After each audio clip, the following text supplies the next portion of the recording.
Marty Kanatakatsus Meunier.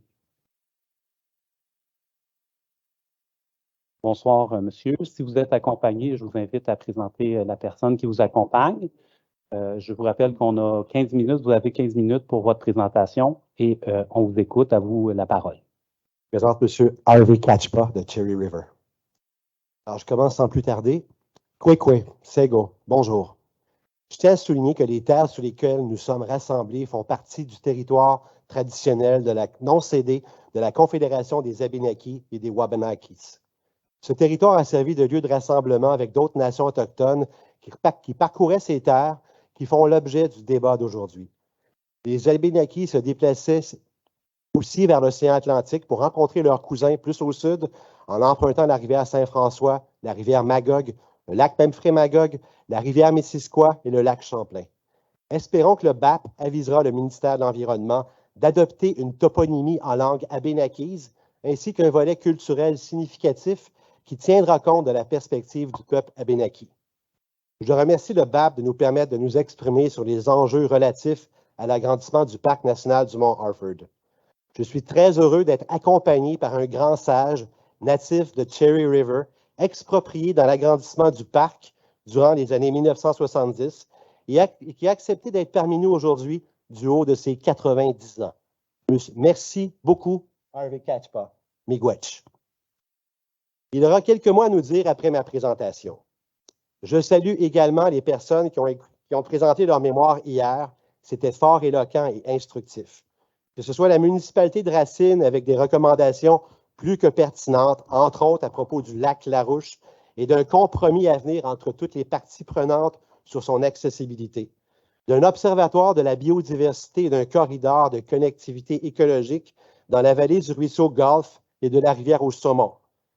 Les représentants de l'organisme Corridor appalachien ont également tiré leur épingle du jeu avec la proposition d'ajout de terrain vers Eastman. Que dire de la proposition d'aire protégée d'utilisation durable telle que présentée par l'ingénieur forestier André Gravel? Ça fait du bien d'entendre des voix alternatives qui font du sens. Le BAP aura un travail colossal à accomplir afin de tenir compte des opinions de tous et chacun. En 2015, j'ai scénarisé, réalisé et produit le documentaire Le Vieil Indien en hommage au Mont Harford, à son histoire, à ses écosystèmes, à la poésie d'Alfred Desrochers, aux artistes qui l'ont peint ou raconté et aux habitants expropriés qui ont aidé à transformer en 1938 des terres privées en un parc de conservation et de récréation, le Parc national du Mont Harford. Le film que j'ai réalisé est accessible en ligne pour les personnes qui ne l'ont pas vu, à l'initiative de la MRC Memphremagog sur une page dédiée à la promotion des paysages et du patrimoine, soit le typiquement memphremagog.com/le documentaire, fini pour ma plug. Aujourd'hui, je présente ce mémoire en hommage aux familles dont les terres ont été expropriées depuis les années 1930 jusqu'à aujourd'hui pour former le parc du Mont Harford. Et je nomme les familles Kachpa, McAlvey, Langlois, Buzzell, Powers, Whittier, La Liberté, Mitson, Chonivov, Darche, pour ne nommer que celle-là. Par ailleurs, je m'intéresse au processus d'expropriation pour agrandir le parc qui a brisé plusieurs vies déjà. Comme Harvey Kachpa le relate dans le film Le Vieil Indien, à propos du sort réservé à son frère Gordon, décédé à 57 ans, peu de temps après avoir été exproprié de ses terres, près du chemin Concession à Harford dans les années 1970. Comme si l'expropriation avait anéanti ses rêves et l'avait achevé. Un sujet encore très sensible pour cette famille. Or, comment se fait-il que les placements bombardiers aient pu bénéficier d'un processus d'expropriation différent à propos du fameux lac Larouche, où le gré à gré a meublé les échanges sans aucune exécution du mandat d'expropriation très clairement émis en 2015 par le gouvernement à propos de ce lac et son pourtour privé? Comment se fait-il qu'en catimini, le ministère des Forêts a décidé en 2016 de se désister de l'avis d'expropriation qu'il avait émis 1 an plus tôt? Le lac n'est soudainement plus requis par les autorités du ministre alors qu'il est au cœur du projet d'agrandissement. N'oublions pas que des paysans ont tout perdu. Pour certains, leur boulot et pour d'autres, le projet d'une vie, d'une retraite dans les années 70. Alors pourquoi une société d'investissement privée Poursuivra-t-elle des activités industrielles polluantes à proximité d'aires protégées? Le BAP doit corriger impérativement cette anomalie, si je peux me permettre de paraphraser la famille Despaux au lac Beaucourt, que je salue, voisine du lac Larouche. Il est important de garder en mémoire ce que les personnes pionnières ont fait comme sacrifice pour constituer ce monument naturel d'envergure qu'est le Parc national du Mont Harford. Je souligne que dans les années 70, une trentaine de propriétaires de terres ont été expropriés du jour au lendemain dans le canton d'Harford, appelé Cherry River, et pour certains, en moins de 24 heures, pour agrandir le parc, comme les terres du chemin concession d'Harvey-Catchpa, qui se trouvait dans le coin du centre d'art Harford. Dans le cas de l'agrandissement du Parc national du Mont Harford, le gouvernement semble incohérent dans sa politique de l'expropriation. Il est facile de déloger des propriétaires terriens lorsqu'ils ont peu de moyens pour se défendre, mais il semble beaucoup plus ardu de chasser les seigneurs de leurs terres quand ils entretiennent de bons contacts dans les hautes sphères du pouvoir et de l'économie par l'entremise du lobby. Placement Bombardier a joui d'un privilège que d'autres personnes expropriées n'ont pu bénéficier. Il semble exister 2 poids, 2 mesures, comme vous le verrez ci-après. Maintenant, mes préoccupations. Je cite Jean-Pierre Kisteman, professeur émérite à l'Université de Sherbrooke, qui disait dans Le Vieil Indien, « Harford est un parc qui a été fondé pour soustraire des terrains à la spéculation et à l'entreprise privée. Des chalets, vouloir construire des condos, vouloir construire toutes sortes d'immeubles dans le parc du Mont Harford, c'est ce que Bowen voulait éviter. L'exclusion du lac Larouche de l'agrandissement du parc est un non-sens. Il va à l'encontre de ce que le docteur Bowen désirait absolument éviter. Une enclave privée dans un parc public, c'est plutôt rare. Il y en a très peu au Québec. On a fait mention déjà du Mont-Saint-Bruno, où il y en a quelques-uns. Donc, si on revient à l'esprit des fondateurs du Parc national du Mont Harford, le docteur Bowen et le notaire Giroux, ils auraient vu d'un très mauvais œil que le lac Larouche et son porto privé soient exclus de l'agrandissement du parc. Et comme l'a expliqué le représentant gouvernemental Alain Thibault en février 2023 lors du premier BAP, BRP mène des activités industrielles avec des motos marines durant la période estivale, soit le moment de l'année où il y a une très forte pression des personnes qui fréquenteront cette nouvelle partie du parc. Par ailleurs, il semble que le gouvernement ait ignoré une lettre envoyée en 2021 par le conseil municipal de Racine et signée par le maire de l'époque, Christian Massé, à propos du fameux lac Larouche.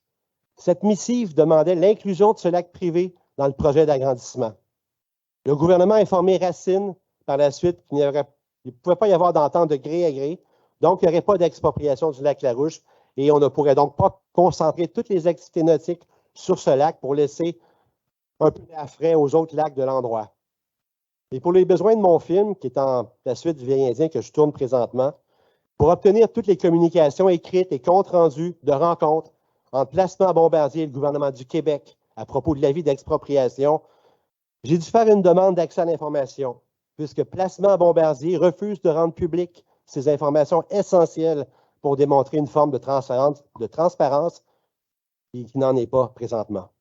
J'ai même laissé plusieurs messages sur la boîte vocale de l'entreprise. Je leur ai écrit plusieurs courriels. Comme je m'y attendais, je n'ai même pas obtenu un seul accusé de réception. Puisque le lac Larouche les concerne directement, je me serais attendu à une communication quelconque de leur part. Ils ne se sont même pas donné la peine de le faire. Idem pour les dépôts du lac Beaucourt qui ont fait les mêmes démarches, aucune réponse de BRP. Pourquoi n'y aurait-il pas une transparence explicite lorsque vient le temps de parler du processus de l'expropriation, d'autant plus que ce sont les contribuables qui paient les indemnités aux personnes ou aux entreprises expropriées, et bien souvent au triple ou au quadruple de la valeur réelle. Alors pourquoi les contribuables seraient-ils laissés en plan et n'auraient pas accès aux informations reliées aux tractations entre Bombardier et le gouvernement du Québec?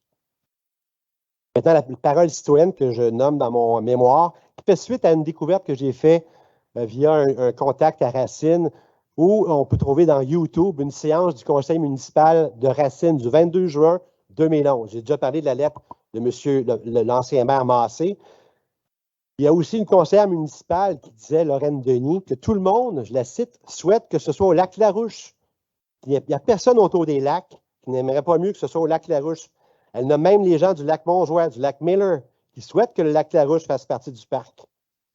Plus loin dans cette vidéo, on aperçoit le citoyen Michel Bergeron du chemin Flodden, devenu aujourd'hui conseiller municipal, qui raconte que le ministère voulait l'exproprier pour un stationnement de 60 places. Il affirme, et je le cite, s'être senti attaqué, tout comme son voisin réel, par cette demande d'expropriation. Et plus tard dans la vidéo, l'ex-maire Massé y va d'une affirmation sans équivoque et qui résonne lorsqu'il annonce que Bombardier a mentionné lors de certaines négociations que si l'entreprise n'a plus accès au lac Larouche, elle devra donc déménager. C'est quand même pas rien comme déclaration. Il entendait des rires dans la salle.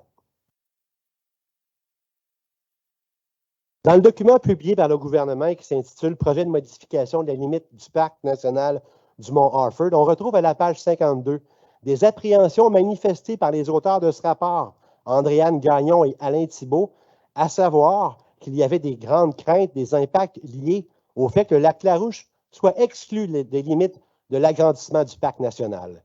Les auteurs de ce document sonnent l'alarme pour que le lac Larouche, ils sont inquiets de toute évidence et c'est tout à leur mérite.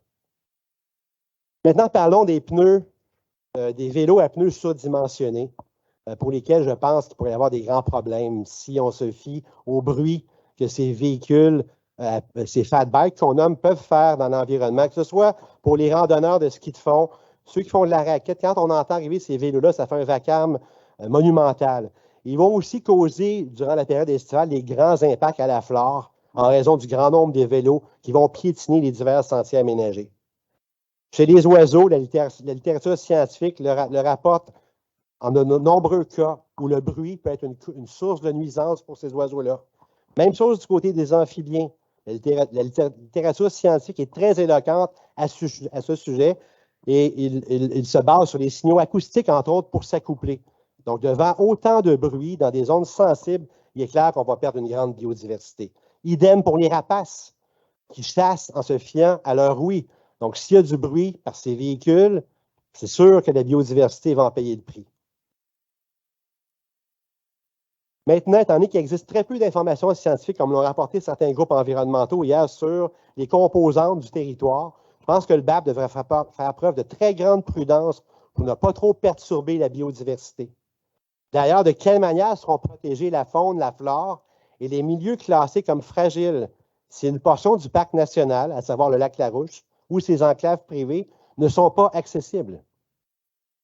La non-expropriation de ce lac aura des conséquences très lourdes sur les autres lacs du coin qui n'ont pas la capacité de charge pour absorber le flux de villégiateurs à venir. Maintenant, que dire des motoneiges qui circulent sur le lac Larouche? Nous les apercevons et les entendons à partir de la route 222. Pierre Despaux, oui. Monsieur Meunier, simplement pour vous avertir que votre temps arrive bientôt à échéance. Oui. Et si vous vouliez avoir la chance de laisser la parole à M. Catchpa, vous devrez peut-être raccourcir un peu votre intervention. Pour Tout à fait juste.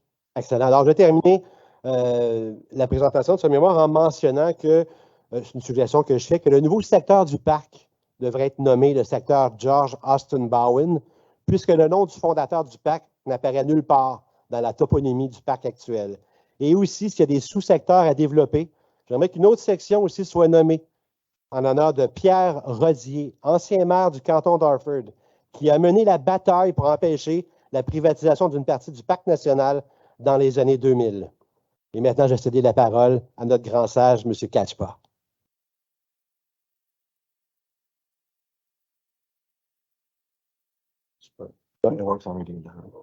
Il va parler en anglais, il est plus à l'aise dans cette langue. My time won't be that long. My time will be short. I'm only here because one thing really bothered me was this Bombardier case. As you know, I was involved in the big expropriation in 1974, where 3,000 acres of our land with 25 owners was expropriated. And when we received the expropriation notice, this really struck me. That's why I'm here tonight. I couldn't believe that we had no time. We were to leave our property and not go back. I mean, we had wood there to bring out. Well, it was taken care of, but I couldn't believe that. So it's sort of the case with the Bombardier people here. I think we should be fair to everyone. I had a brother that I thought he was just going to go out of his mind. This man worked night and day with his farm in Cherry River, and he bought the land. He had a camp. He had a sugar place, and it was gone. It was gone. That's why I want the people in the back of me to hear this. You know, expropriation, I'm not really against, but, you know, we got to be fair here, and we got to be careful. I was one of them. I had the land way in the back of the others, and I'll give you an example. I was ready to have a little lake on my land, but unfortunately, a good thing I didn't do it. I didn't find time to do it, but the expropriation came. I would have lost it. They would have not listened. Because I was put in charge of that gang of 26. I took care of it for 5 years with the firm and the government. I had nothing, just fight for some more money. Well, my people were in shock, so you can imagine what I went through. Plus, I was manager of the operations at Mount Orford at that time, so I had a job to take care of. And I'm not against the expropriation, and I'm glad we got a park. Don't take me wrong. I've owned private land all my life, but I do feel when you go to this situation of Bombardier, that should be in the park. I will give you, yeah. I agree with most of what he said. That's the first time I've heard it. But this struck me. I wouldn't even be here tonight if it wasn't for that. It's just to say Bombardier should be in there. I'll give you one more example, and then I'll sign off. When the next one I worked on with the situation at Mount Orford, where L'Espérance and all of them wanted to do the chalet in the national park, I worked on that one also with Mr. Benoit and all the gang. And as you know, we won that one. But I'll give you something. L'Espérance went to a gentleman, Mr. Darsh, who was in the back of my land now, know him very well, offered him a very small price. That's what happens, see, when nobody's in charge. Well, Mr. Darsh was a very bright man. He said, bye-bye. He wanted to take that land, he wanted to give it back to the park, and then build his chalets at the foot of the mountain. This is what we go through. I just want people to know that have land. Deux choses. Est-ce que je peux vous parler en français? Oui. Oui. Je dois vous arrêter parce que le temps qui vous est alloué de 15 minutes pour les deux personnes qui sont là. Dans un deuxième temps, j'aurais aimé échanger avec vous, mais comme vous êtes intervenu en anglais, je me dois, là, pour le bénéfice de tout le monde, de retraduire les propos en français là, pour qu'ils soient. Tu peux parler plus fort un peu, là, tu n'entends pas. Oui. D'une part, je voulais vous mentionner que le temps alloué est écoulé. Donc, vous devez arrêter votre intervention. Et dans un deuxième temps, je dois reprendre vos propos pour les exprimer en français. Donc, j'ai pris des notes là, par rapport à votre témoignage. Donc, je vais simplement les retraduire en français là, pour le bénéfice de tous de la commission. Donc, vous avez exprimé là, devant la commission votre préoccupation par rapport au cas de Bombardier. Et vous avez témoigné là, de l'avis d'expropriation qui vous a choqué quand vous l'avez reçu là, dans les années 70. Vous avez vécu l'expropriation pour la création du parc. Vous voulez souligner à la commission que ça doit être juste pour tout le monde et que vous en fait, vous aviez là, un camp, une cabane à sucre et différentes infrastructures qui ont toutes été expropriées. Donc, c'est un exemple là, que vous avez souligné ici devant la commission. Et que vous êtes pour le projet, vous êtes heureux que le parc soit sur le territoire ici. Et donc, j'ai essayé de résumer là, un peu vos propos pour les traduire. J'espère que ça traduit bien ce que vous vouliez exprimer devant la commission. Là. Je m'excuse devoir faire cette traduction-là. Là, on était à fait préparé à la situation, mais j'espère que ça vous convient là, dans la façon que ça se déroule. Là. Il faut qu'on puisse, qu'on puisse entendre vos propos en français également. Donc, vous pourrez aller à la table à l'accueil et si vous voulez, je ne sais pas si vous vouliez les déposer, les présenter. De son frère Gordon qui voulait montrer OK. avec les infrastructures sur la Terre dans les années 70. Parfait. Voilà.